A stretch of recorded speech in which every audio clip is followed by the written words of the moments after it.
So let's talk a little bit more about trumpets. Since we closed with trumpets have blown before, I hinted at something last week and I want to get back to it. Let's start asking some questions. I began to be troubled by something that the church taught, and I learned some things about it that have caused me to kind of reverse track, and I want you to understand what I learned. The church always taught that the Feast of Ingathering was the Feast of Tabernacles. All you old-timers know that. I believed that for 50 years. In fact, I believed it a lot longer than that until I started doing some research, a couple weeks ago. Is that true?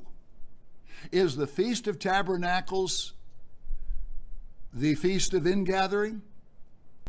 So let's just formally state here before we go through all this, and I'll state it a couple more times.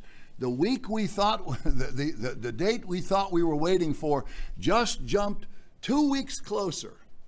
We'll talk a little later about whether anything happens even in front of trumpets. That's a separate question. My purpose now is to thoroughly and completely remove all doubt that the kingdom of God does come at trumpets. The Feast of Ingathering is trumpets.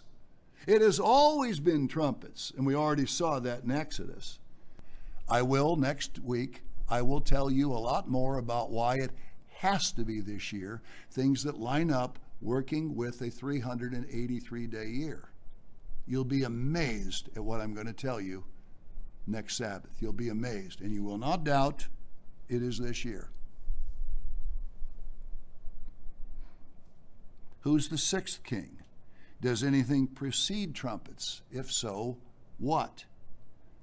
Habakkuk 2:3 and Hebrews 10:37. There speak. Paul quoting Habakkuk. We've read it an infinite number of times. Speak of a day that cannot tarry. You cannot go beyond a certain date.